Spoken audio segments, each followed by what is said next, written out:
Es el hombre más poderoso del mundo.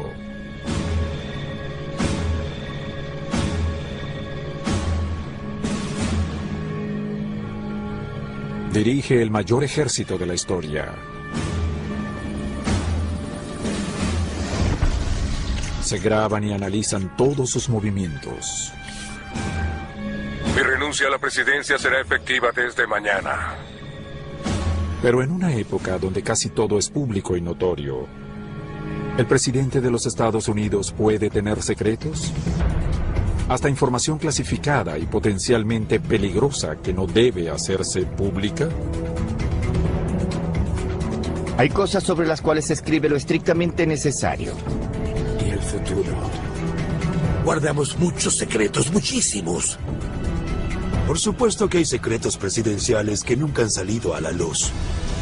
Pero si hay secretos, ¿dónde están guardados? ¿En un computador? ¿Una caja fuerte? ¿Un maletín con candado? ¿Y a quién se le podrían confiar? Hay cosas que George Bush, padre, y yo sabemos que no muchos otros conocen. Hay quienes creen en la existencia de un libro. Un libro que contiene los mayores secretos de Estados Unidos. Un libro que pasa de presidente a presidente en una cadena prácticamente ininterrumpida que se remonta a los comienzos del cargo más importante de la nación y cuyo contenido solo es conocido por 5 personas todavía vivas. ¿Pero realmente existe ese libro? ¿Hay un libro de los secretos del presidente? ¿Preparado para el juramento, senador? Sí. Yo, Barack Hussein Obama. Yo, Barack Hussein Obama, juro solemnemente. El 20 de enero de 2009, John Roberts, presidente de la Corte Suprema de Justicia, juramentó en su cargo al presidente electo Barack Obama. Con la ayuda de Dios. Con la ayuda de Dios. Felicitaciones, señor presidente. Gracias. Gracias. Más tarde ese mismo día, al llegar a la oficina oval, el 44º presidente de la nación encuentra un sobre en su escritorio. Dirigido a 44, contiene un mensaje personal del presidente saliente George W. Bush. Cuando le preguntan al presidente Obama por su contenido, rehúsa revelarlo. ¿Por qué? ¿Qué podía ser tan importante y tan confidencial que solo otro presidente lo podía leer? ¿Estaba relacionado con asuntos de seguridad nacional? ¿O con información económica crucial? ¿O con muchas otras cosas? Algunos han llegado a especular que de hecho existe un libro repleto de información secreta denominado Libro de los Secretos, que pasa de presidente a presidente. Si es así, ¿qué contiene? Inteligencia secreta. Desde su elección hasta la toma de posesión, Barack Obama tuvo solo 78 días de preparación para asumir el cargo. ¿Cómo se puso al día tan rápido? ¿Recibió ayuda de un libro secreto dejado por su predecesor? ¿O su instrucción llegó de fuentes menos osadas y más convencionales? Mucha de esa información le llega oralmente y con toda razón. Hay cosas sobre las cuales se debe escribir solo lo estrictamente necesario. Con respecto a la información más interesante, se pensó, bueno, está bien, le diremos otras cosas que sabemos, pero la verdad es que nunca se transcribió. En las semanas previas a la investidura, el director de la CIA, Michael Hayden, le informó al presidente electo Obama de actividades encubiertas que estaba realizando el gobierno de los Estados Unidos contra enemigos extranjeros. Empecé diciéndole, señor presidente electo, esto ha sido aprobado personalmente por la presidencia. Pero no por una de las personas que ha ocupado el cargo, sino por el despacho presidencial. Así que, a menos que usted nos diga que detengamos alguna operación, la tarde después de su juramentación seguiremos haciéndolo como hasta ahora. Este es el paso para llamar su atención cuando se le da el informe. Luego le expliqué el proceso. Ya sabes, cosas de esos informes antes de que te las digan. El tamaño de la deuda, las amenazas foráneas, el número de terroristas que podrían estar en el país, son cosas que sabes, pero cuando profundizas, piensas, Dios mío, desearía haber sabido esto durante la campaña. Una cosa es ser candidato y otra muy distinta es ser la persona que toma las decisiones. Sin importar lo bien informados que estén, son pocos los presidentes que están preparados para lo que aprenderán el día de la toma de posesión. Solo a partir de ese momento tendrán acceso ilimitado a todos los documentos clasificados y obtendrán respuestas respecto a asuntos de seguridad nacional. Pero ¿cómo influirá este nuevo conocimiento ultra secreto en las políticas y prioridades del presidente? ¿Podría ser esta la verdadera causa del cambio radical entre la retórica de un candidato presidencial? Lean mis labios. No más impuestos. Vamos a empezar a trabajar. Cerraremos Guantánamo. ¿Y la retórica de un presidente que ya tiene acceso a la sofisticada inteligencia gubernamental? Se elige al presidente por su visión. Él tiene una visión del mundo y del lugar hacia el cual quiere encaminarlo. Y a veces esa visión es muy distinta de la que tienen las oficinas de inteligencia sobre el mundo tal y como es. El mejor ejemplo que se me ocurre es Harry Truman, quien ocupó el cargo luego de la muerte del presidente electo y solo hasta ese momento se supo que existía una bomba atómica. Harry Truman como vicepresidente no sabía que habíamos construido una bomba atómica. Cuando asumió el cargo de presidente, le informaron sobre la magnitud del arma y su potencial fuerza. Antes no sabía nada.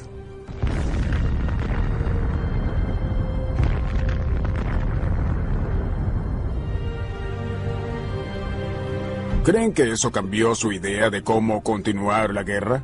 Claro que sí.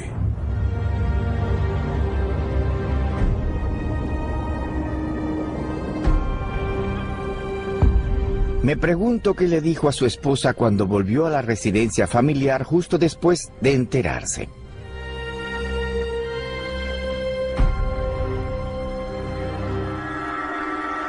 Hoy en día, el presidente maneja el arsenal nuclear de una manera muy particular.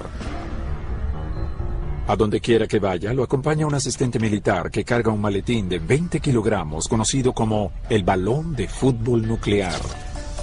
Constantemente se ve en las fotos. Es un maletín negro parecido al de los médicos que yo decía que contenía un sándwich de atún y una revista.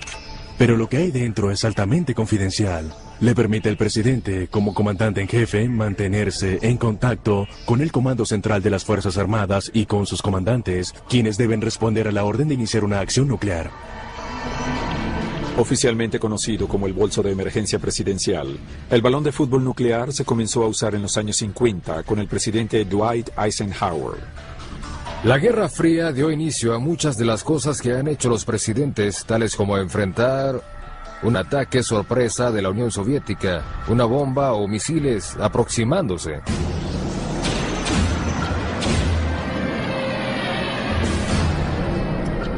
Nuestra estrategia para responder a eso incluía fuertes represalias durante casi todo ese tiempo, destrucción de ambas partes.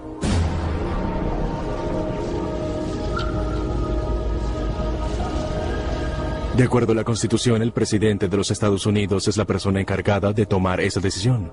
Por esa razón, el presidente debía estar en capacidad de tomarla en cualquier momento y en cualquier lugar donde estuviera. Olvídense de la unión entre el presidente y su esposa. La verdadera unión está entre el presidente y el encargado de llevar el balón nuclear que contiene los códigos nucleares.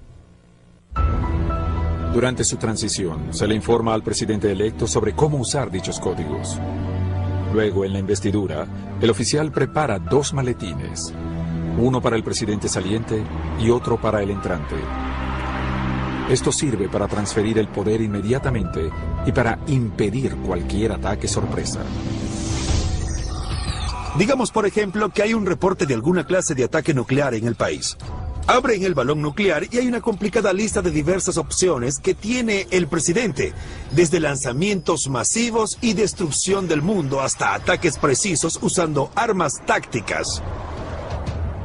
El presidente debe digerir toda esa información en cuestión de minutos y decidir qué hacer.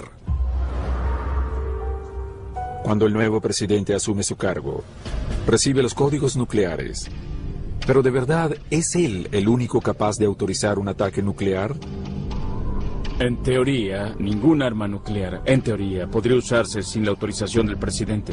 En la práctica, se delega en el caso de los misiles balísticos de los submarinos, ya que no siempre es posible comunicarse con los submarinos a tiempo, así que estos tienen permiso de actuar, si así lo consideran. Sin embargo, este es un tema muy delicado. Afortunadamente, desde la Segunda Guerra Mundial, ningún presidente ha autorizado el uso de armas nucleares contra enemigo alguno. ¿Qué pasaría si sucediera lo inimaginable y las Fuerzas Armadas estuvieran totalmente desprevenidas? ¿Cuáles son los planes del presidente para su supervivencia y la de su país? ¿Podrían encontrarse esos planes en el libro de los secretos?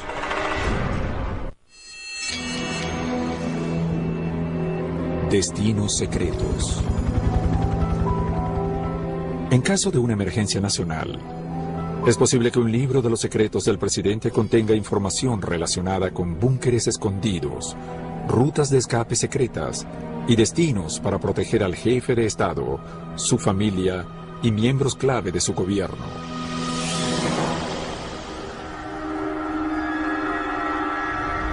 Esa información pudo ser esencial el 11 de septiembre de 2001, cuando unos terroristas secuestraron 4 aviones y estrellaron 2 de ellos contra las torres del World Trade Center en Nueva York.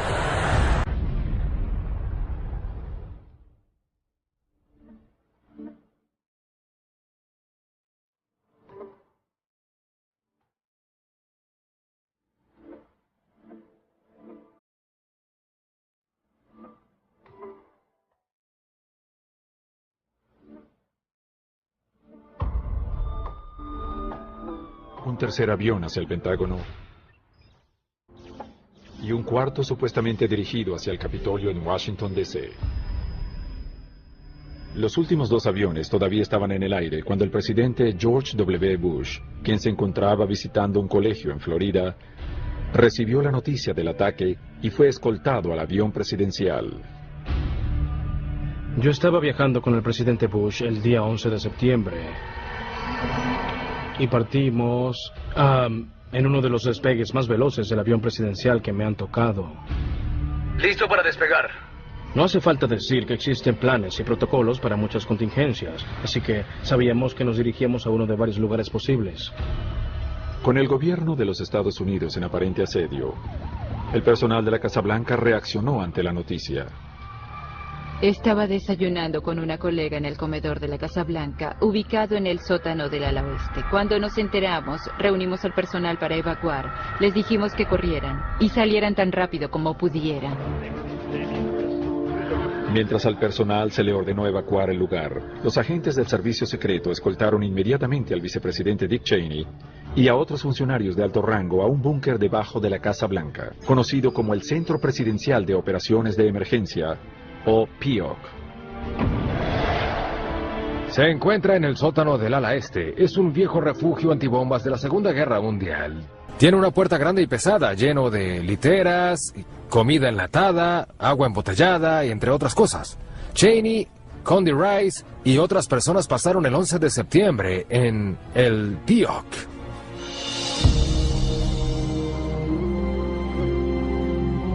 ¿Y si hubieran estado bajo amenaza la residencia y despacho presidencial? ¿Hay métodos o rutas para escapar de la Casa Blanca? ¿Podría estar esta información en un libro de secretos?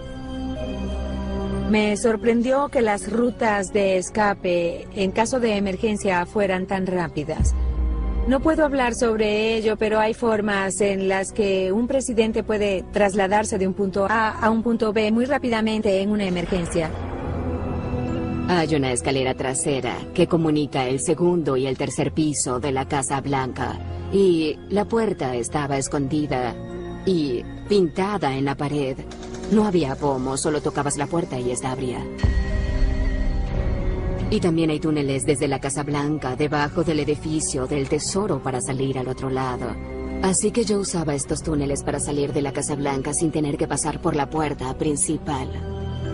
Había planes de evacuación. Te daban un bolso amarillo más o menos de este tamaño, que se convierte en una máscara de gas en caso de un ataque químico o biológico y cualquier cosa que se propague por el aire y amenace tu vida. Te daban eso que te ayuda a respirar lo suficiente para poder salir de la ciudad a salvo. Nosotros éramos los responsables de saber qué hacer en caso de emergencia. Nos reuníamos y estábamos al día en todo para poder hacerlo bien, porque algo podría ocurrir en cualquier momento. Hay otros lugares en la ciudad, pero es un tema delicado. De su ubicación o de sus condiciones realmente no puedo hablar. Sabemos que cerca de Washington, D.C., hay grandes instalaciones subterráneas. Hay una en Virginia, en las montañas de Shenandoah, conocida como el Centro de Operaciones de Emergencia de Mount Weather, que aparentemente es una ciudad subterránea. Y desde luego hay otro puesto de comando en Colorado. E imagino que debe haber cientos de otros lugares seguros en todo el país donde pueden llevar al presidente. ¿Podría haber cientos de búnkeres secretos esparcidos por toda la geografía nacional? Y si es así, ¿están siempre listos para garantizar la seguridad del presidente en un momento dado? Lo primero que necesitas es aislamiento. Requiere estar apartado de la amenaza. Si esta te alcanza, la instalación es inservible. Luego de aislar a la persona, la siguiente cosa que necesitas es aire puro y limpio. Si tienes suficiente comida, agua y servicios básicos, puedes sobrevivir mucho tiempo. La seguridad no radica en el búnker como tal, sino en que nadie sepa dónde estás. Sin importar lo seguro que sea el búnker. De acuerdo a expertos de seguridad, el libro de los secretos indicaría que el presidente está más seguro si permanece en movimiento. Para prepararse en caso de que ocurra una tragedia, también debe planificarse el transporte. Todo eso se decide con antelación, es estrictamente confidencial y no debe conocerse públicamente, pero existe. Todo tiene que funcionar a la perfección. Puedo hablar de eso porque estuve con el presidente en un simulacro. Subí al helicóptero presidencial y volamos a un sitio secreto en las montañas cerca de Camp David. Aterrizamos para abastecer el combustible del helicóptero. Lo hicimos manualmente. Teníamos una bomba y un barril con 200 litros de combustible y partimos de nuevo. Volamos en círculos y finalmente aterrizamos en el aeropuerto de Harrisburg, Pensilvania. Y la torre había cerrado el aeropuerto y al final de la pista había un 747 muy grande. Subimos por la escalera de la nariz del avión hacia la cabina principal. Me senté en una fantástica silla de cuero que decía presidente por detrás y me preguntaron, ¿cuáles son sus órdenes, señor presidente? Dije, salgamos de aquí. Encendieron los motores rápidamente y despegamos como un cohete. Fue muy divertido. Aterrizamos en la base aérea Andrews y volví a mi oficina y mis aires de grandeza desaparecieron. ¿Qué sucedería si, a pesar de la existencia de planes de emergencia y de constantes simulacros, ni el presidente ni el vicepresidente sobrevivieran a un catastrófico ataque a la nación? ¿Qué sería del gobierno de Estados Unidos si la capital fuera destruida?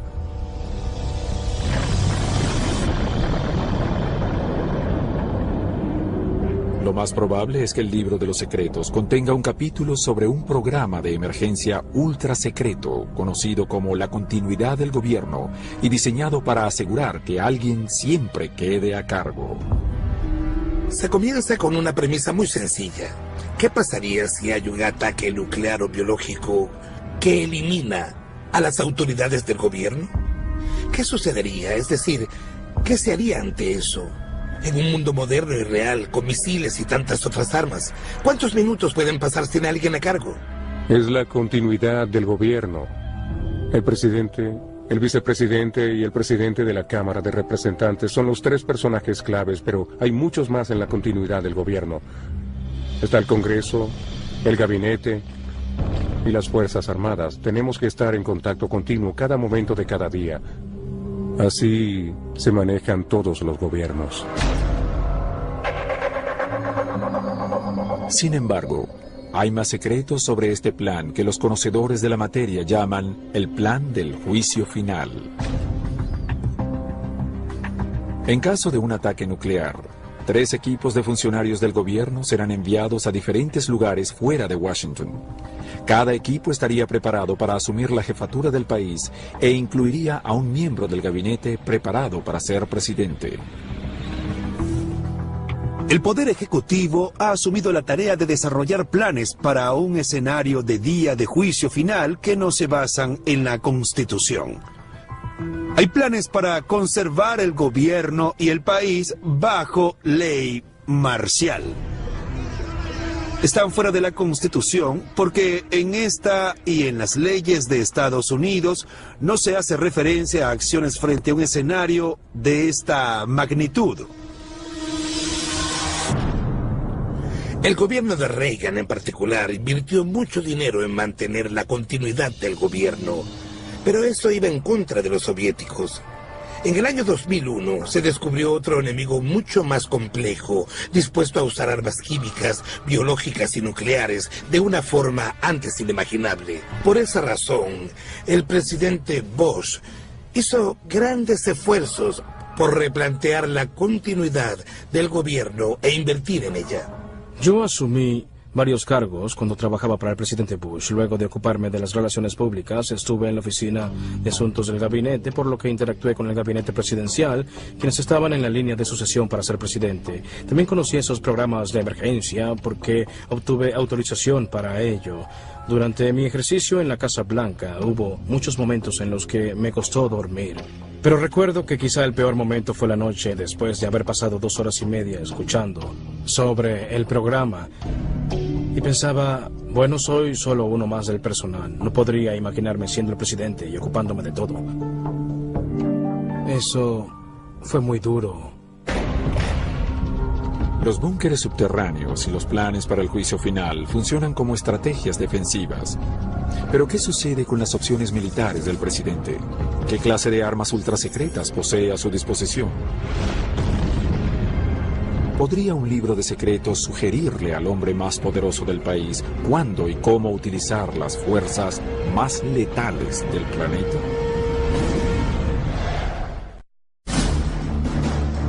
Agencias secretas. En una anotación en el libro de los secretos, ¿incluiría el presidente información sobre reportes secretos de agencias de inteligencia en los cuales se revelaran datos sobre operaciones encubiertas y armas secretas? 6 días a la semana, el jefe del Ejecutivo preside la sesión de Seguridad Nacional, donde se le informa de todos los asuntos de inteligencia que amenazan al país. En cada una de estas reuniones, oficiales de la CIA difunden noticias en el reporte diario del presidente, o PDB. Este documento ultrasecreto describe y analiza lo que están haciendo diversos agentes de inteligencia en todo el mundo. Se podría considerar una revista. Es un libro pequeño, anillado de 15 o 20 páginas. No todas las páginas están llenas de información. Hay diferentes artículos que cubren tópicos diversos y creo que, dependiendo del día, hay énfasis en uno o en otro aspecto. No es implacablemente negativo, pero honra la vida. Es un libro sobre los asuntos y los problemas del día. Puede tratarse de un asunto táctico que surge de una forma inminente o algo que se considera una estrategia a largo plazo para encarar un problema. Yo veía al presidente cada jueves. Además de dicho reporte, le daba un informe operacional de lo que hacía la CIA. Mayormente trataba sobre actividades encubiertas diseñadas para influir en hechos foráneos de orden político, militar o económico. Ocasionalmente hablaba de espionaje. Señor presidente, ahora podemos hacer esto, ahora tenemos acceso a aquello. Los que trabajamos en el área durante la Guerra Fría, y yo tengo más de 10 años de experiencia, estábamos conscientes de que era posible y hasta muy probable que la información conseguida podía estar en el escritorio del presidente la mañana siguiente, afectando así el curso de los asuntos extranjeros. Para combatir problemas potenciales, el presidente tiene en su arsenal un gran abanico de armas secretas.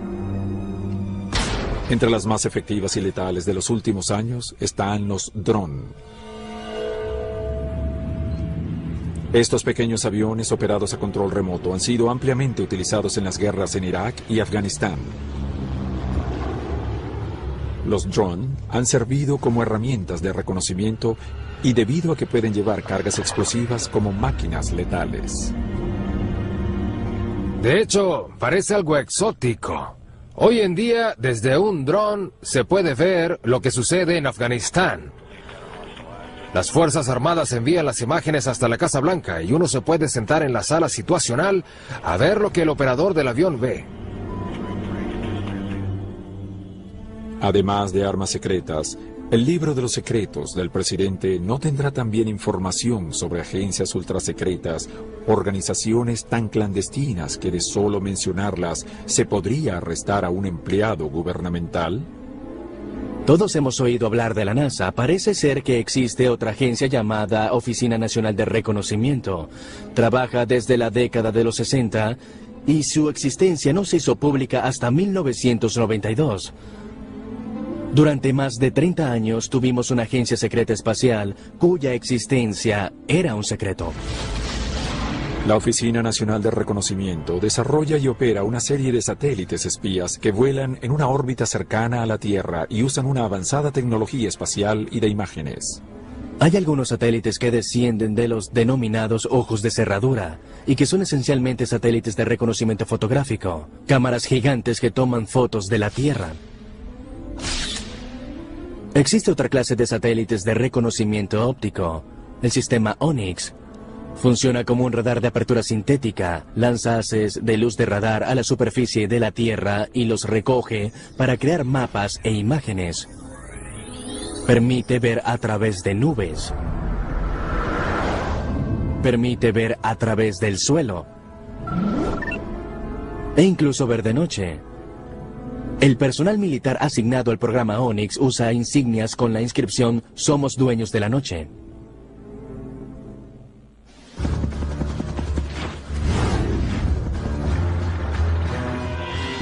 A menudo la información es muy limitada, pero hay momentos en los que se cuenta con información procesable, es decir, con datos fidedignos que permiten usar un dron como depredador para ubicar a un miembro importante de Al-Qaeda. El presidente Obama ha actuado con información procesable numerosas veces e incluso ordenado el asesinato de líderes de Al-Qaeda.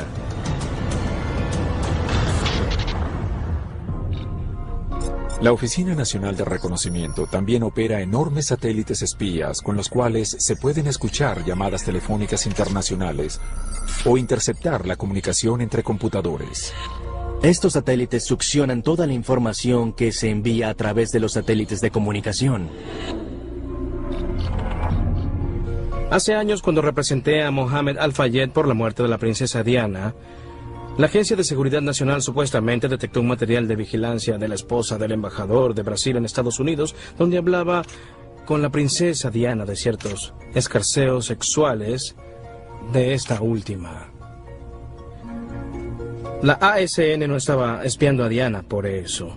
Aparentemente estaban monitoreando a Brasil por unas negociaciones delicadas entre este país y Estados Unidos sobre la selva tropical. Como es información obtenida por la ASN, se trata de datos sumamente confidenciales y ese es el método de comunicación de inteligencia de señales que realmente permite tener acceso a algunos de los más grandes secretos de Estados Unidos. Quizás la herramienta de inteligencia más valorada por el presidente no esté ubicada en el espacio o frente al río Potomac. justo un piso debajo del despacho oval, hay una habitación que es el centro de las operaciones de inteligencia del presidente. Muchos piensan que la sala situacional es una sala de reuniones, pero en realidad es el centro de inteligencia del presidente. Lo empezó a usar John Kennedy en el 61 para enterarse en tiempo real de lo que el resto del gobierno sabía. Presidentes anteriores dependían del Departamento de Estado, de Defensa o de Inteligencia para recibir información. Kennedy se percató durante la crisis de los misiles cubanos que no podía gobernar sin recibir información oportuna e inmediata en la Casa Blanca. Hoy en día el presidente no podría hacer su trabajo sin la sala situacional. Durante décadas, la sala situacional fueron 2 o 3 habitaciones repletas de gente y equipos. Pero en 2007, durante el gobierno de George W. Bush, se expandió a 13 habitaciones con tecnología de punta y posibilidades de comunicación muy seguras y confidenciales. La habitación más grande tiene paredes insonorizadas para evitar el ruido exterior. Al final del salón hay una pared donde se proyectan fotos e imágenes satelitales de vigilancia y otras cosas. En la sala situacional tenemos cabinas telefónicas que llamamos cabinas de Superman, que tienen teléfonos para llamadas normales y este otro para llamadas confidenciales. Si el presidente o alguien más necesita privacidad, solo debe entrar a la oficina del director y oprimir un interruptor que oscurecerá el vidrio para darle privacidad. La sala situacional también posee un sistema de videoconferencia ultra secreto y seguro que permite la comunicación cara a cara del presidente con líderes internacionales, embajadores y comandantes militares.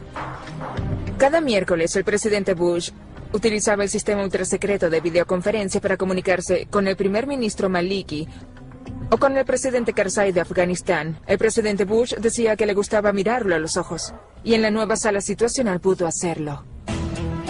Hoy en día, la sala situacional funciona como el centro de información y respuesta del presidente. Está manejado por militares las 24 horas del día, 7 días a la semana. 95% de la información que le llega al presidente a diario se canaliza a través de la sala situacional. Cuando empezó el derrame petrolero en el Golfo, la sala situacional se enteró inmediatamente y comenzó a reportar sobre el hecho de forma constante. Aunque no es tema de agenda, el personal sabía que era importante para la presidencia. Pero ¿quién o qué determina si algo es una crisis? ¿Están los protocolos para esa decisión incluidos en un libro de secretos? Varía de presidente a presidente, pero todo se reduce a distinguir lo importante de lo que no lo es. Reagan pidió que solo 2 personas lo contactaran fuera de horas, el jefe del gabinete y su asesor de seguridad, mientras que otros presidentes estaban dispuestos a hablar con cualquiera. Recuerdo que despertaron al presidente Bush cuando murió Rehnquist, el presidente de la Corte Suprema de Justicia. Una noticia sí puede esperar hasta la mañana siguiente, pero la Corte Suprema tiene un rol tan importante en la estructura de nuestro país que el presidente Bush debía enterarse inmediatamente, por lo que el jefe del gabinete debía tomar la decisión de despertarlo o no para informarle. Aunque la Casa Blanca ha tenido décadas para aprender a manejar eficazmente amenazas tradicionales, en el siglo XXI los enemigos de la nación no son tan fáciles de detectar o neutralizar. Un ataque cibernético podría afectar gravemente las condiciones financieras, militares y las telecomunicaciones en el país. ¿Tendrá el presidente alguna forma secreta de proteger la información confidencial de la nación? ¿Podría estar ese conocimiento en las páginas de un libro de secretos? Comunicaciones secretas. En la era de los teléfonos inteligentes, iPads y Kindles, la información del libro de los secretos podría fácilmente almacenarse, consultarse y portarse digitalmente. ¿Podría ser esta la razón por la cual rara vez vemos al presidente Obama sin su BlackBerry? Si es así, ¿podría esta delicada información ser vulnerable a filtraciones o incluso a un ataque cibernético? Se podría tener en un iPad o en algo parecido, pero habría que estar seguros de que nadie lo penetraría. A mí me gusta la tecnología, pero a veces los antiguos y sencillos papel y lápiz son más efectivos. Él es un presidente que vive conectado, en parte fue elegido por eso, y él insiste en llevar su teléfono inteligente siempre con él. Como con cualquier teléfono celular, en el momento en el que el presidente habla con alguien, sin importar el interlocutor o el tema de la conversación, esa llamada puede ser escuchada por gente que intercepta comunicaciones. Por eso existe la posibilidad y la probabilidad de que las conversaciones del presidente de Estados Unidos sean interceptadas por alguien que no debería hacerlo. Por supuesto, el nuevo presidente pidió una solución al problema, por lo que la ANS hizo una nueva versión más segura de su dispositivo para que él pudiera comunicarse con ciertas personas. Aunque el presidente Obama y el personal de la Casa Blanca recibieron teléfonos más seguros, la amenaza de que alguno de estos dispositivos caiga en las manos equivocadas aún es un problema que preocupa a la Casa Blanca. Un iPhone como este, que tengo en la mano, tiene la capacidad de unas 1750 copias de los 7 libros de Harry Potter. Una capacidad de almacenamiento impresionante. Si piensas en la cantidad de secretos de Estado que podrían guardarse en uno de estos aparatos, es más sorprendente aún. Podrías tener códigos de acceso secretos, podrías conocer la ubicación de lugares secretos. Alguien que se apodere de este dispositivo podría tener toda esa información, pero hay otro aspecto aún más aterrador. Que un aparato caiga en manos enemigas y le sea devuelto a su dueño sin cambios. Existe la posibilidad de instalar en un teléfono inteligente en tan solo 15 minutos un programa imperceptible que transforma un BlackBerry o cualquier teléfono inteligente en un peligroso sistema de vigilancia. Por ejemplo, hace poco hubo un robo de BlackBerrys de la Casa Blanca durante una conferencia de líderes en Nueva Orleans. Luego los devolvieron a sus dueños, pero estos tuvieron que ser reformateados y reensamblados por el peligro de que hubiera algún programa escondido en la memoria que pudiera hacer mucho daño.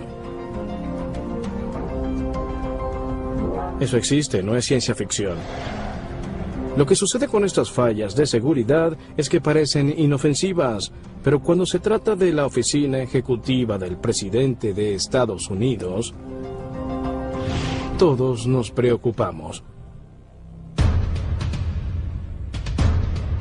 Cada teléfono o dispositivo electrónico puede ser transmisor y receptor, así que es posible que un teléfono pueda captar radiofrecuencias dentro del despacho oval y retransmitirlas. Nosotros lo hemos hecho. Estuvimos fuera de embajadas extranjeras y rastreamos máquinas de escribir para conseguir replicar todo lo que fue transcrito en esa máquina. Cuando Michael Bond fue designado director de la sala situacional de la Casa Blanca, descubrió una vulnerabilidad parecida. Cuando llegué no había protección en las ventanas para las radiofrecuencias y pensé que cualquiera, desde el hotel Hay Adams, al cruzar la calle podría interceptar conversaciones del despacho oval. Casi me da un ataque, pero el servicio secreto me dijo que no me preocupara, que ellos lo resolverían. Pero yo cubrí las ventanas con una malla metálica que evitaba cualquier radiación. En julio de 2009, los sistemas informáticos en la Casa Blanca, el Pentágono y la Bolsa de Valores de Nueva York empezaron a fallar. 3 días después, desaparecieron las páginas web del Departamento de Estado y de la Seguridad Nacional, y los servidores del Tesoro, la Agencia de Seguridad Nacional e incluso del Pentágono fueron atacados. Estas acciones fueron realizadas por hackers que enviaron mensajes codificados desde algún lugar en Corea del Norte. Estos ataques son golpes a nivel de inteligencia. Prueban nuestras defensas. Algunos incluso dirían que preparan el campo de batalla en caso de una guerra cibernética. Eventualmente se controlaron los daños y las pruebas mostraron que no hubo ningún intento de controlar los sistemas gubernamentales. Pero el ciberataque evidenció una vulnerabilidad existente desde 1985, cuando se usó por primera vez el correo electrónico en la Casa Blanca bajo el mandato de Ronald Reagan. Cuando alguien como usted o yo envía un correo electrónico, no es tan grave si otro lo ve, pero si alguien en la Casa Blanca envía un correo y este es interceptado antes de tiempo, podría morir gente. Estados Unidos está expuesto a miles de ataques cibernéticos todos los días. Algunos de los lugares a los que los hackers acceden ilegalmente tendrán información clasificada, delicada o desconocida para ellos.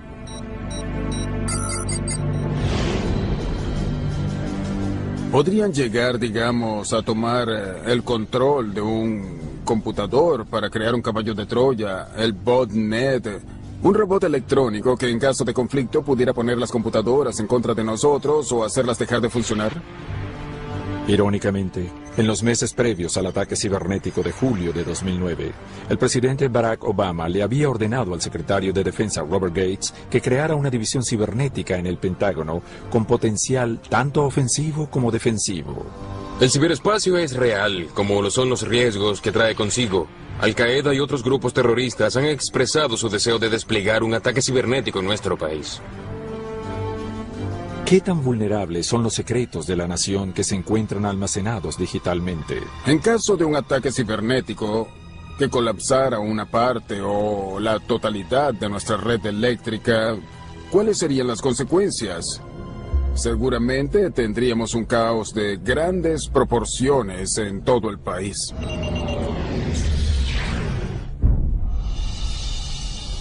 Aun cuando la era de la información ha permitido una nueva generación de equipos de alta tecnología para espionaje, los métodos utilizados durante la Guerra Fría siguen amenazando al presidente. ¿Podría un libro de secretos de un presidente tener información sobre espías que han infiltrado la Casa Blanca? No tengo conocimiento de que hayan encontrado algún micrófono oculto en el despacho oval o la sala situacional, lo que no significa que no haya pasado. Recordamos que en la década de los 90 hubo un acontecimiento en el cual un oficial de la inteligencia militar rusa logró instalar un micrófono en el Departamento de Estado. Se acercó bastante. La KGB intentó arduamente infiltrar gente en la Casa Blanca, pero hasta donde no se descubrió ningún caso durante la Guerra Fría ni en el breve periodo en el cual fueron revelados los secretos de Moscú. Es decir, entre el momento en el que cayó el viejo sistema soviético y llegó Putin a reconstruir el estilo soviético, en esa transición hubo gente que habló mucho y nunca supimos que nadie hubiera logrado infiltrar una espía en la Casa Blanca. A menudo el que la información y la comunicación confidenciales se vean comprometidas o lleguen a ser de dominio público no se debe al espionaje extranjero, sino al personal más cercano al presidente o del aparato burocrático. A todos los presidentes les atemoriza que se filtre información. Esa es una de las cosas que más irrita a un presidente. Y no uno solo que esté inmune a ello. Realmente es inmensa la pérdida de tiempo, porque es difícil rastrear fugas de información. Nixon creó la unidad de plomeros, como la llamaron, para tratar de localizar las fugas y no funcionó. Solo contribuyó con el escándalo de Watergate. Todos los presidentes, incluso Obama, se esfuerzan por descubrir quién transmite la información y se molestan con su personal si descubren fugas. Todos los presidentes del país, desde George Washington, dicen la tonta frase, no habrá fugas. En el verano de 2010, algunos planes de guerra de Estados Unidos se hicieron públicos cuando el sitio web Wikileaks publicó decenas de miles de informes confidenciales y correos privados. Los documentos que contenían complicados detalles de operaciones militares en Afganistán fueron filtrados por alguien del Servicio de Inteligencia de la Fuerza Armada estadounidense. Si es así, ¿podría estar también en riesgo la información de un libro de secretos de un presidente? La gente a veces piensa que no se pueden guardar secretos en Washington, pero yo descubrí que eso no es así. Hay muchos secretos que nunca se han dado a conocer públicamente. Definitivamente hay secretos presidenciales que nunca han sido revelados por la Casa Blanca. No olvidemos que mucho de lo que sucede en el gobierno realmente pasa en el llamado gobierno invisible. Las agencias de inteligencia y las operaciones militares encubiertas de las cuales podríamos no saber nada. Pero en la era del terrorismo cibernético y de soplones del gobierno, ¿es realmente posible que el libro de los secretos del presidente contenga información que nunca ha sido revelada ni filtrada? Si así fuera, ¿qué podría descubrir un presidente curioso sobre antiguos mitos, misterios y escándalos que encierra la Casa Blanca? El libro de secretos del presidente. Conspiraciones secretas. Si existiese un libro de los secretos, algunos capítulos seguramente estarían dedicados a antiguos mitos presidenciales, misterios y teorías de conspiración. Creo que a cualquiera le gustaría preguntarse si pudiera saber algunos de los secretos mejor guardados de Estados Unidos, ¿cuáles serían? Y quizá hoy en día uno pensaría en las mismas cosas que supuestamente se imaginó el presidente Clinton cuando entró al despacho Oval. ¿Quién mató realmente al presidente Kennedy? ¿Los alienígenas ya viven entre nosotros o están escondidos en algún lugar que nadie conoce? ¿Cómo se desarrolló nuestra tecnología? ¿Es el velcro un producto de los alienígenas, como se ha alegado en algunos de los llamados libros confidenciales? Pero con un libro de los secretos, ¿podría el presidente descubrir la verdad sobre cualquier cosa y enterarse de la información más secreta de la nación solo con preguntar? ¿Puede él abrir expedientes que ya han sido sellados? Técnicamente, él puede aprender todo lo que quiera, pero en la práctica muchas agencias guardan secretos y francamente a veces el presidente no quiere enterarse. Cuando ya eres presidente de Estados Unidos, no necesitas autorización, no tienes que seguir las reglas y no hay información confidencial para ti. Yo nunca he sido presidente, pero por lo que he escuchado de ellos, les gusta saber qué hicieron sus predecesores.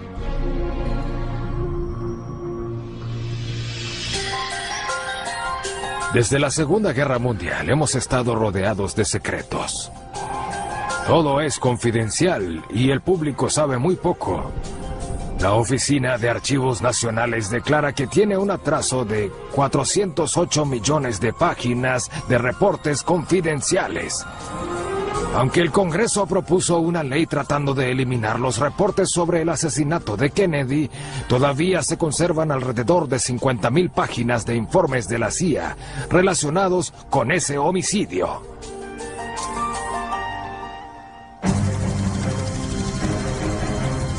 Si existe un libro de los secretos, ¿podría este silenciar las teorías de conspiración donde se mantiene que el presidente Bush tenía conocimiento previo del ataque terrorista del 11 de septiembre de 2001? Hay quienes creen que la presidencia de Bush estaba tambaleándose. Su nivel de aprobación era muy bajo y necesitaba a un enemigo. Tenía que recrear la Guerra Fría con un nuevo enemigo, que sería Al Qaeda. Hubo un informe de inteligencia que advertía de un ataque a la nación usando aviones. Bush sabía de eso y dejó que ocurriera el ataque del 11 de septiembre para tener un enemigo. Hay versiones más escabrosas sobre Bush, según las cuales los atacantes eran agentes de inteligencia estadounidenses.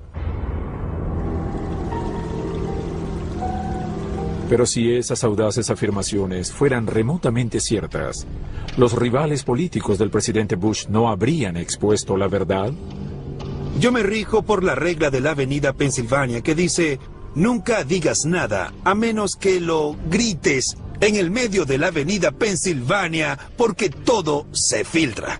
Sé que si el presidente hubiera orquestado lo del 11 de septiembre, habría habido filtraciones catastróficas. Mucha gente cree en teorías conspirativas porque no están cerca del gobierno y no ven que la estructura gubernamental es torpe, bulliciosa y está agrietada, por lo que no pueden conspirar. Este es un sistema muy complejo y diferentes agencias tienen costumbres y patrones distintos. Hay demasiado caos en ese sistema como para guardar el secreto de una conspiración. Como especie humana siempre hemos tenido teorías conspirativas. A la gente le asusta creer que el mundo puede ser aleatorio e indiferente. Una de las teorías conspirativas más antiguas de la oficina presidencial comenzó en 1947, cuando la Fuerza Armada estadounidense reportó que una nave espacial alienígena se había estrellado fuera de Roswell, Nuevo México. Aunque el gobierno revisó rápidamente el reporte inicial, de acuerdo a algunos creyentes, los restos de la nave y posiblemente hasta su tripulación alienígena fueron trasladadas a una base aérea secreta en Nevada llamada Área 51.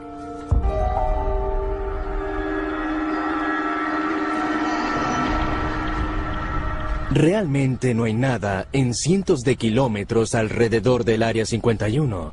Conduces por una carretera larga, donde hay sensores en el suelo para que la seguridad sepa que alguien se acerca. Finalmente te topas con una cantidad de señales, no hay una demarcación clara de sus límites. Ese es el punto a partir del cual ya no quieres avanzar. Hay personas que aparecen en camionetas para vigilarte, lo que prueba que hay gente dedicada a tratar de averiguar si es verdad que allí adentro hay alienígenas o no.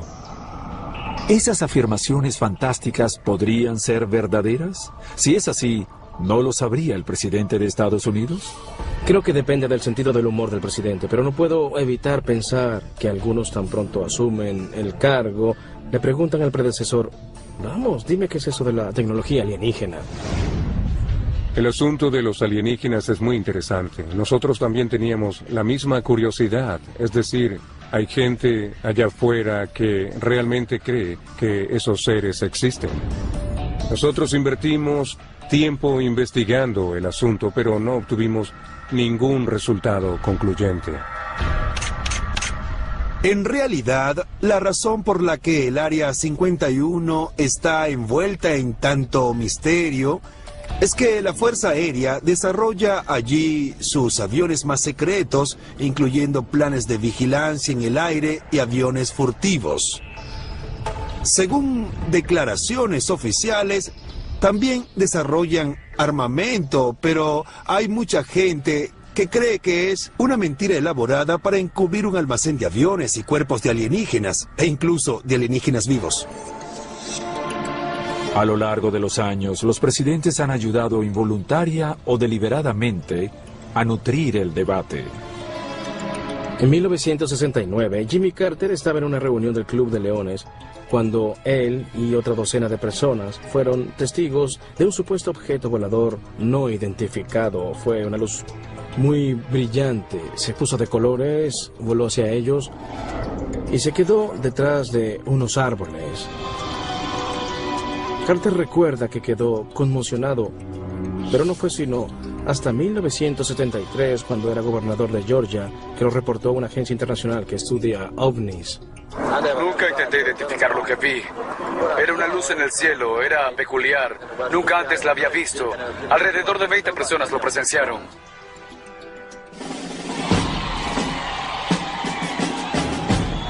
Hubo una investigación del Área 51 durante el gobierno de Clinton.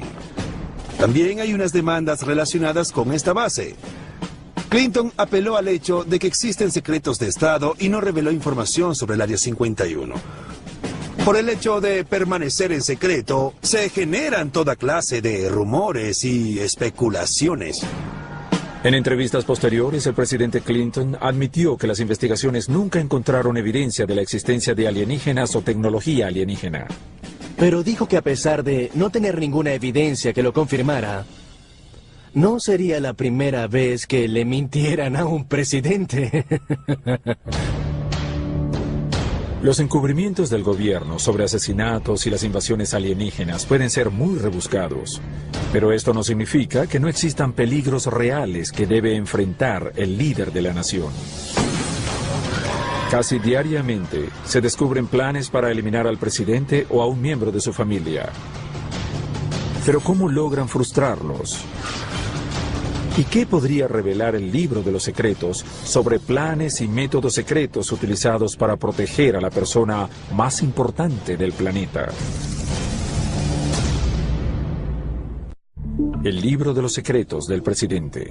Seguridad secreta. Lo siguen, lo vigilan y lo protegen con sus propias vidas. Son los miembros del servicio secreto.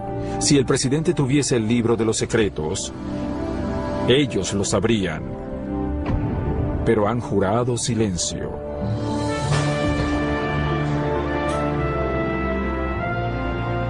Antes de empezar a proteger a alguien, el servicio secreto envía un reporte a esa persona. En el caso de un nuevo presidente, el informe es muy largo. No puedo hablar de lo que allí se dice, pero el presidente es informado de cómo cambiará su vida. Cuando una persona está siendo protegida, la vigilan todo el tiempo, excepto cuando va al baño, cuando duerme o cuando está en su residencia privada. Pero incluso en esos casos, la vigilan desde afuera.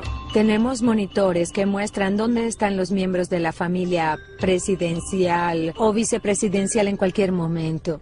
Se vería POTUS por presidente de los Estados Unidos y diría despacho oval. O diría POTUS Marine One o POTUS Camp David.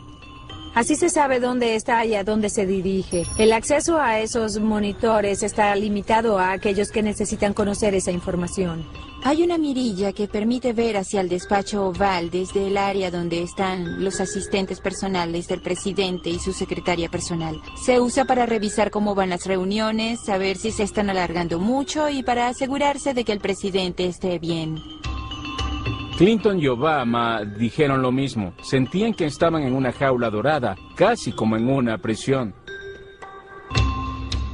Una vez que pierdes el anonimato, aprecias más el valor de la privacidad.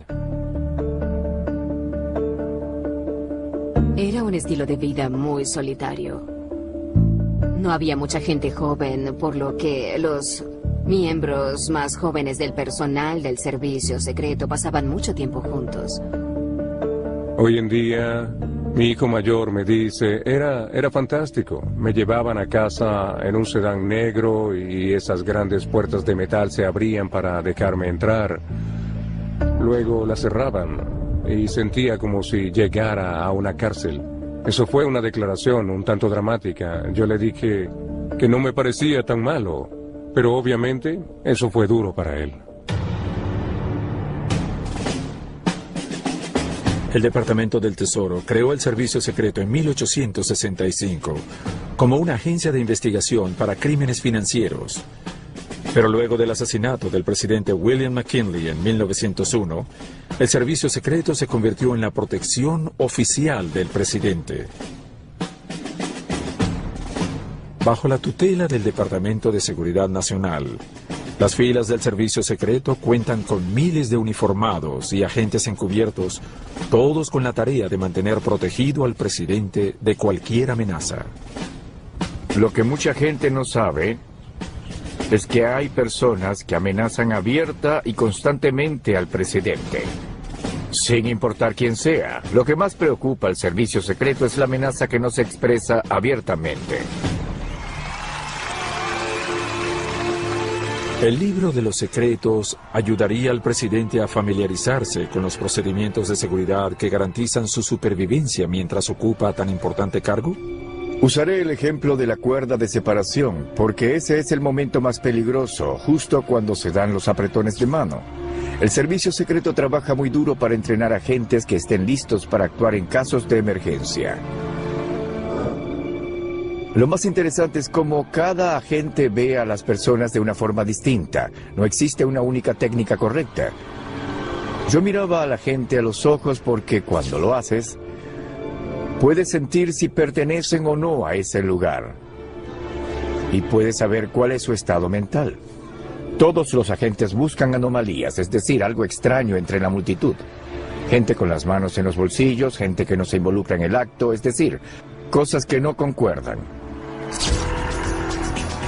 En la multitud, el servicio secreto ¡Hola, Ohio! puede tener agentes encubiertos, es decir, personas que no llevan puesto el audífono que los identifica, terminan mezclándose con la gente y buscan personas que pueden constituir una amenaza.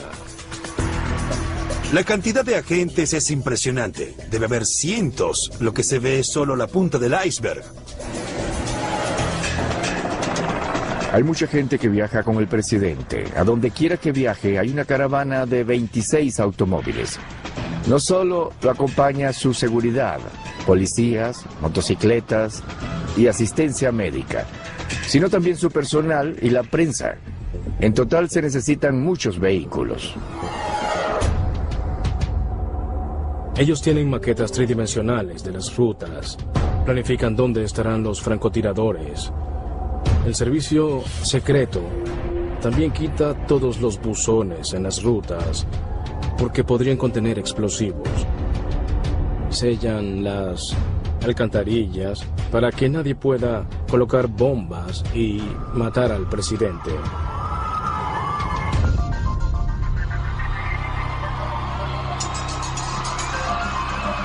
Cuando Barack Obama tomó posesión, él y Michelle salieron de la limusina 2 veces, y en ambos casos se les dijo dónde debían hacerlo. Sea planificado o espontáneo, cada uno de sus movimientos es perfectamente diseñado, y así debe ser. La gran protección en torno al presidente puede convertir un simple paseo por la ciudad en una gran y compleja operación. Incluso una visita casual a la casa de un amigo amerita la intervención de todo el servicio secreto. Antes de que el presidente Bush y su esposa fueran a cenar a la casa de Clay y Ann Johnson en Spring Valley, Washington, el servicio secreto apareció allí e hizo su revisión y chequeo habitual. Organizó un centro de operaciones en el sótano, colocó conos enfrente de la casa para que nadie pudiera estacionarse y le preguntó a Ann Johnson qué armario podía usar en caso de un ataque. Pusieron unas luces especiales adentro y le pregunté por qué. Me dijo que ese era el lugar donde llevarían al presidente en caso de un incidente. Le dije que era un armario muy pequeño y que no mucha gente cabría ahí, lo que respondió que solo necesitaban espacio para él y el presidente. Y le pregunté, ¿y los demás? Me miró como pensando, ustedes se las arreglan solos, amigo. Un libro de los secretos también tendría que incluir información sobre lo que el jefe de Estado debe saber en caso de un atentado contra su vida. Por ejemplo, ¿quién está a cargo? ¿El presidente o sus guardias? El presidente está a cargo hasta el último momento, es la ley. Pero creo que también es un asunto práctico. El presidente busca la guía del servicio secreto en caso de una crisis. Si hay un tiroteo o algún otro acontecimiento, el servicio secreto reacciona sin pedir permiso y salva al presidente. El servicio secreto está presente todo el tiempo. Saben dónde está el presidente, lo ven, saben con quién está, no lo pierden de vista, no le pierden la pista, saben lo que pasa. Por supuesto, aunque el servicio secreto nunca deja solo al presidente, los agentes no tienen acceso a la misma información confidencial. Pero, ¿podría haber datos que hasta el presidente desconoce? Información delicada sobre programas e instituciones secretas que, aunque estén en archivos, programas o en el libro de los secretos, no pueden ser conocidas ni por el jefe de Estado de la nación. Si el presidente de los Estados Unidos no lo sabe, ¿quién lo sabe? El libro de los secretos del presidente. Revelaciones secretas.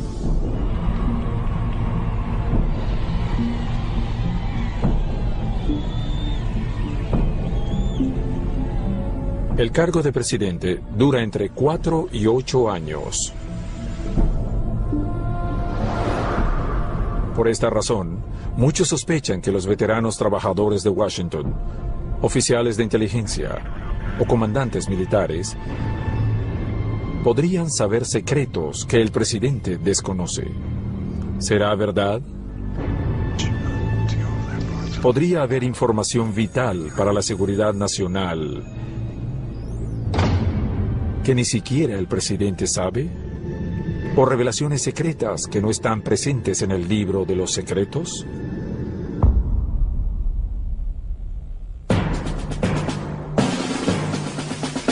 ¿Será que al presidente se le puede negar el acceso a algo? Yo creo que no. Es difícil imaginar que eso sea legalmente posible, pero eso no significa que el presidente pueda ahondar en toda la información confidencial existente. Debería conocer algunos datos, pero otros es mejor que no lo sepa. Tenemos que pensar si algunos secretos se le dirán o no se le dirán al presidente. ¿Y quién decide si deben o no ser compartidos con él? Que no solo es comandante en jefe, sino también jefe de Estado y de gobierno. Y si es así, hay que poner en cursivas, mayúsculas y subrayado quién decide que el presidente no sepa nada y en qué se basa para tomar esa decisión. ¿Es constitucional? ¿Es legal? Y la pregunta más importante, ¿es saludable para el país? Primero déjenme decir que asumo la responsabilidad de mis actos y los de mi gobierno. Por muy molesto que pueda estar por las actividades realizadas en mi consentimiento, aún sigo siendo responsable de ellas. Aunque es difícil probar que los secretos de Estado son retenidos deliberadamente, la verdad es que un presidente no puede saber todo lo que sucede. En realidad él puede saberlo todo, pero en la práctica alguien tiene que poner orden. Esa persona tiene que decir, esto es importante y esto no, esto es urgente y esto no. Se maneja demasiada información en el mundo. Alguien descubrió que la edición dominical de New York Times contenía más información que la recibida por un habitante de un pueblo de Inglaterra en el siglo XVI, durante toda su vida. Mucho de lo que sucede en el gobierno realmente pasa en lo que llamamos el gobierno invisible, es decir, las agencias de inteligencia y las operaciones militares encubiertas, de las cuales podríamos no saber nada. Mucha de esa información ya se ha hecho pública, pero se han escrito libros sobre operaciones secretas, pero yo puedo garantizar que hay muchísima información que aún no ha sido revelada, como operaciones en el extranjero y el grado en el que las agencias de inteligencia del país han manipulado y controlado a la población estadounidense. Comenzando la década de los 60, el Estado Mayor Conjunto diseñó un plan denominado Operación Northwoods, en el que se preparaban ataques contra civiles estadounidenses y secuestros de aviones para culpar a Cuba, lo que serviría como pretexto para invadir la isla. No supimos de eso hasta la década de los años 90. Durante más de 30 años se mantuvo en secreto. Estuvo oculto.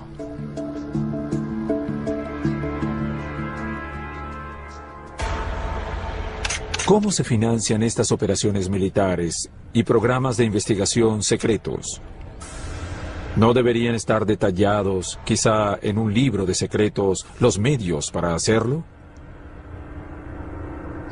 Información, por ejemplo, relativa a la partida secreta del presidente. La partida secreta es la caja chica del presupuesto federal, es decir, una parte del presupuesto que el Congreso no puede revisar. Se pueden encontrar partidas secretas en la sección del presupuesto de la defensa en el apartado de investigación, pruebas y evaluación. Es un documento que se puede descargar en la página web de la Contraloría del Departamento de la Defensa. Si lo abres y empiezas a detallarlo, encontrarás cosas interesantes. Hay códigos extraños como Pilot Fish y Retract Large. Y verás que hay millones de dólares asignados a esos programas y en ninguno se justifican los gastos. Muchos de los proyectos financiados por la partida secreta del presidente involucran secretos gubernamentales o instalaciones militares ubicadas en todo Estados Unidos. En Utah, se cree que el Dugway Proving Ground es un sitio para probar armas biológicas y químicas como sistemas defensivos. Y muchos creen que en California la base aérea Vandenberg sirve de pista de lanzamiento para satélites espías. Lo que sucede en esos lugares secretos se relaciona con los diversos programas que allí se desarrollan. En un sitio como el Área 51, en el campo de pruebas de Tonopah, habrá gente haciendo pruebas de vuelo, evaluando diferentes tecnologías experimentales y reenviando esa información a gente capacitada para que la analice. Los nuevos presidentes no tienen problema para entender que hay muchos experimentos militares y programas de investigación que son secretos y sobre los cuales reciben poca información. Lo que no entienden es el tamaño y alcance que tiene el misterioso mundo de la partida secreta. En teoría, el presidente tiene acceso a todo, pero en la práctica no ocurre así.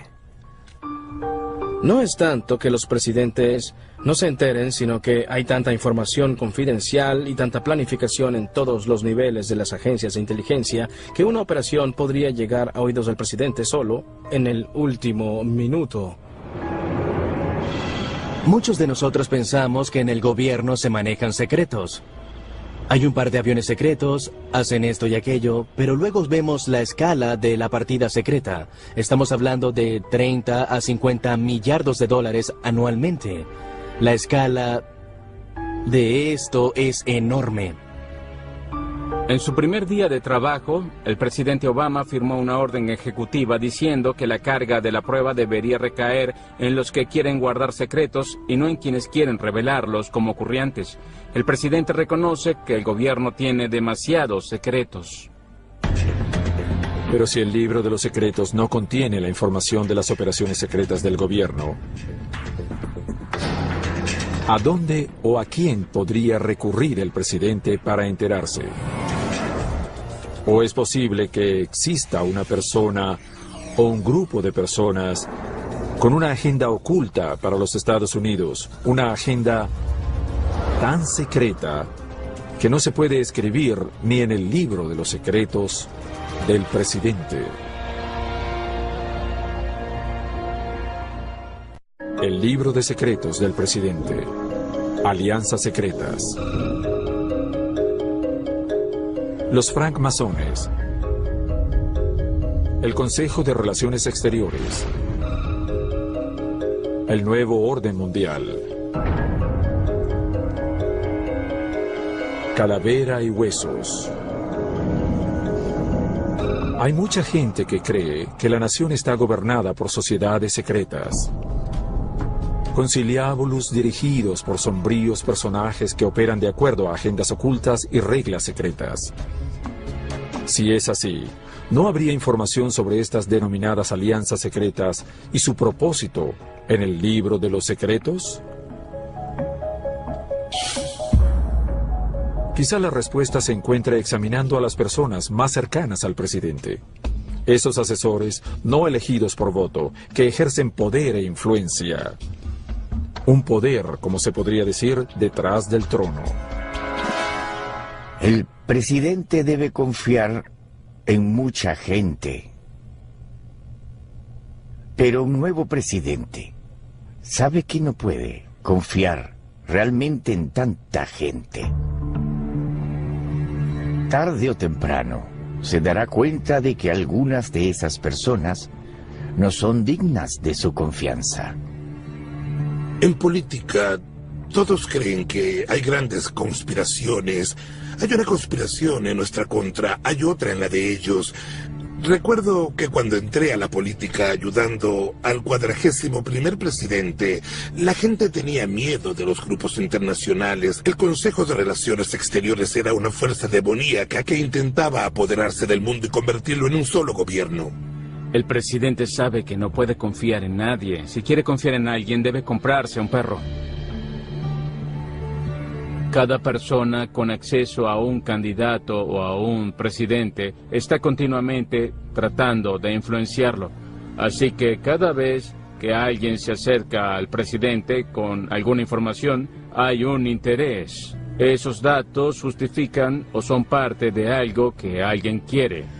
Si concentras todo el poder y el dinero en una sola ciudad, muchas personas intentarán aprovecharse de ello.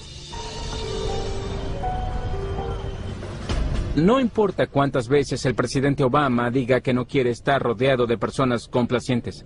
Como me dijo en una entrevista que le hice, lo dijo muchas veces. Ellos no me lo dirán directamente, pero luego me enteraré de que se oponen. Muchas veces el presidente no consigue la información que necesita porque la gente se siente intimidada o no quieren discutir con él. En Washington, el hecho de que el presidente esté aislado tanto en lo social como en lo informativo se conoce como estar atrapado en una burbuja. Para combatir este problema, los presidentes consultan con asesores externos a la Casa Blanca. Se utiliza el término Kitchen Cabinet para denominar a los asesores no oficiales, no aprobados por el Congreso, que a pesar de ello son muy poderosos e influyentes. Ronald Reagan, por ejemplo, llegó al poder con cierta edad. Ya había tenido una larga vida, tenía muchos amigos y mucha gente que le era leal. Solo un puñado de ellos llegó a la presidencia, como Weinberger, secretario de Defensa, o el secretario Schultz. Los otros venían a visitarlo y eran su Kitchen Cabinet. Todos los presidentes los tienen y a veces ello puede causar problemas porque los asesores formales, si son examinados por el público y ratificados por el Congreso, mientras a estos les revisan el currículum e investigan su pasado. Los otros son personas particulares con derecho a un anonimato que ejercen a plenitud. ¿Dónde hacen los presidentes estas alianzas tan importantes para sus gobiernos? Muy a menudo se remontan a su época universitaria, donde pudieron forjar amistades duraderas. Yale es una ciudadela para el establishment. Muchos presidentes estadounidenses han ido allí, incluyendo a George Bush padre y George Bush hijo. George Bush hijo fue un buen amigo cuando estudiaba en Yale. Éramos hermanos de fraternidad y fuimos a fiestas juntos. John Kerry, futuro senador y candidato presidencial, estaba en un año superior y era el presidente de la Unión Política de Yale. Joy Lieberman, senador de Connecticut, estaba 3 años por encima y era el director del Yale Daily News. Luego fui a la escuela de leyes y en mi 3er año conocí a Hillary Rodham. Cuando me gradué, me presentó a alguien que le interesaba mucho y que pensaba tendría un gran futuro político. Su nombre era Bill Clinton. Estas conexiones implican que hay requisitos ocultos para ocupar el cargo más importante de la nación. ¿Podría el libro de los secretos contener información sobre una organización secreta que maneja los hilos de la Casa Blanca? El secreto es un arma muy poderosa si se quiere ejercer el poder, si eres capaz de hacer algo y no decírselo a nadie. Eso representa un enorme poder, una especie de poder monárquico. Pero hay una fraternidad clandestina que genera más sospechas que otras. Calavera y Huesos es considerada la sociedad secreta de más élite y poder en todo el país. Con sede en un edificio parecido a una cripta, en el centro del campus de la Universidad de Yale en New Haven, Connecticut, esta sociedad tiene una larga lista de exalumnos influyentes. Calavera y Huesos cuenta entre sus miembros a presidentes, senadores, congresistas, funcionarios de la CIA, y la lista sigue y sigue. Los miembros tienen poder y pueden tener dinero y conexión, y todo gracias a ese vínculo que los une. Una de las cosas que alimenta la leyenda sobre Calavera y Huesos es que en los últimos años los presidentes se han rodeado de muchas personas del noreste estadounidense y del mundo financiero, Wall Street y las escuelas de la Liga Ivy. Calavera y Huesos solo existe para llevar a sus miembros a posiciones de poder y luego para hacer que esos hombres lleven a otros miembros a posiciones de prestigio. ¿Pero existe una agenda secreta o quieren dominar todo el mundo? No, eso es solo una teoría de conspiración. Teorías conspirativas aparte, el hecho es que los presidentes, como el resto de los mortales, están hechos no solo de huesos, sino también de carne. Y por esta razón, es probable que uno de los capítulos más importantes en el libro de los secretos no verse sobre la presidencia en sí, sino sobre la estabilidad física, emocional y mental del presidente. El libro de secretos del presidente, el capítulo final. Quizás el último capítulo en el libro de los secretos cubra los temas más celosamente guardados relacionados con el jefe del Estado, incluyendo información sobre la salud física y mental del presidente. Hay un factor de confianza del pueblo en el presidente. Si dudan de su salud y vitalidad para desempeñar el cargo, eso hará que la bolsa se desplome. Tendrá efectos en la economía, alentará a Al Qaeda y otros enemigos para hacerle daño a los Estados Unidos. Se podría pensar que hay razones económicas y de seguridad nacional para ocultar la salud del presidente. Ningún otro líder tiene el poder de proyectar a nivel mundial la fuerza e influencia que produce un presidente estadounidense. El señor Gorbachev terminó de una vez con la guerra. La salud es un tema importante, pero los presidentes siempre han sido reservados al respecto.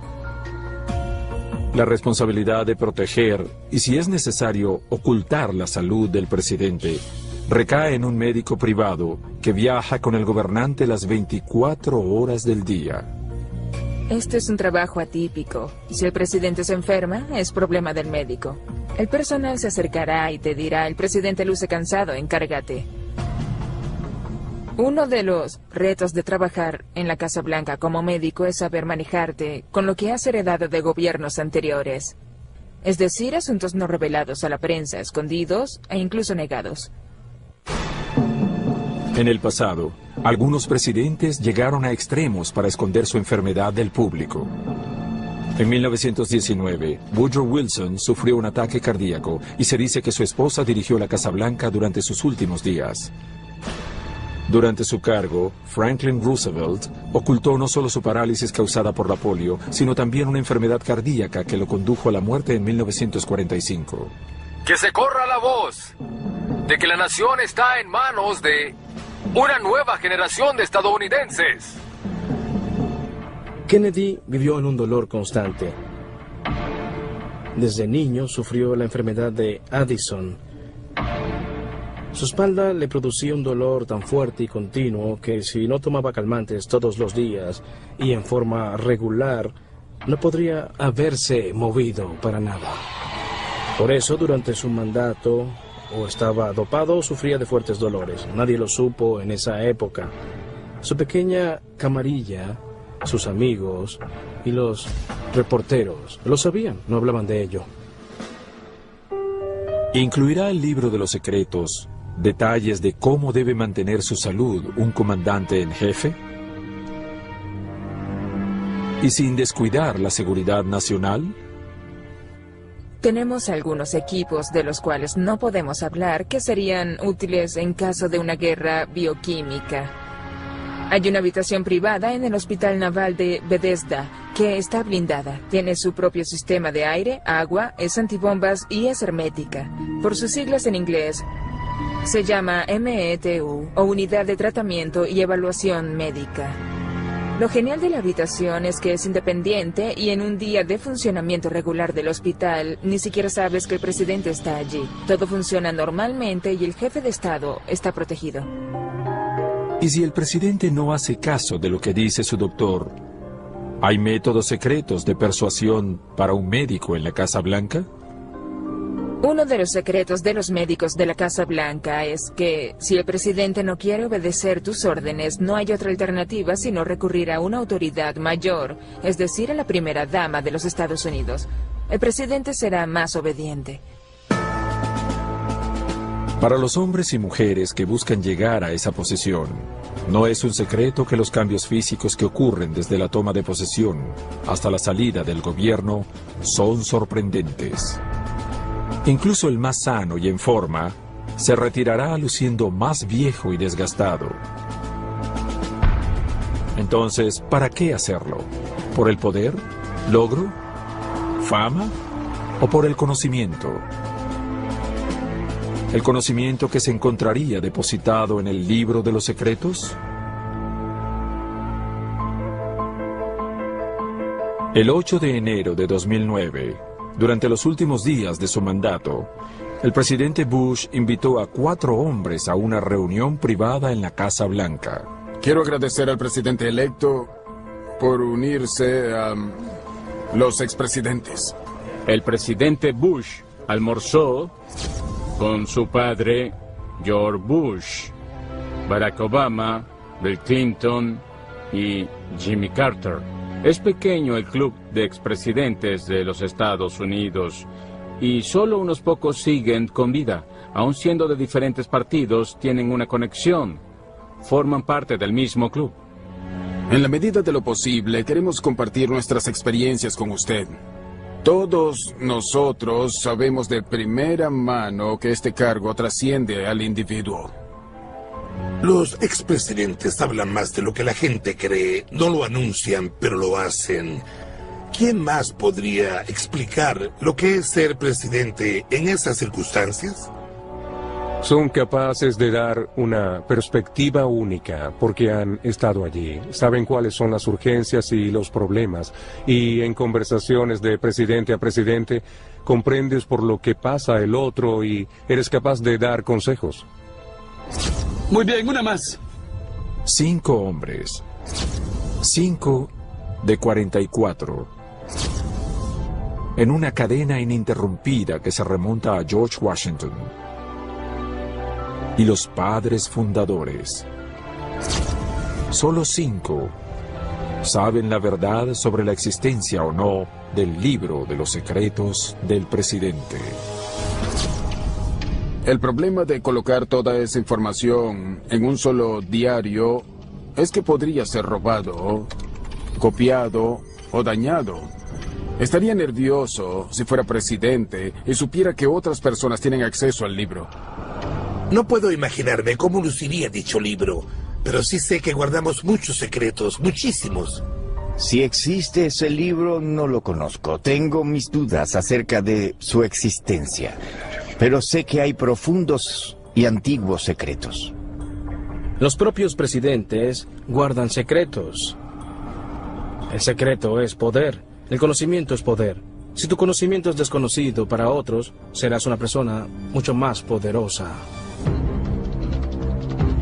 En esta ciudad lo que da poder no es el dinero, no es ni siquiera el poder per se, sino la información. Los que la tienen son poderosos y los que no la poseen no lo son. Pero, ¿realmente existe un libro de los secretos del presidente?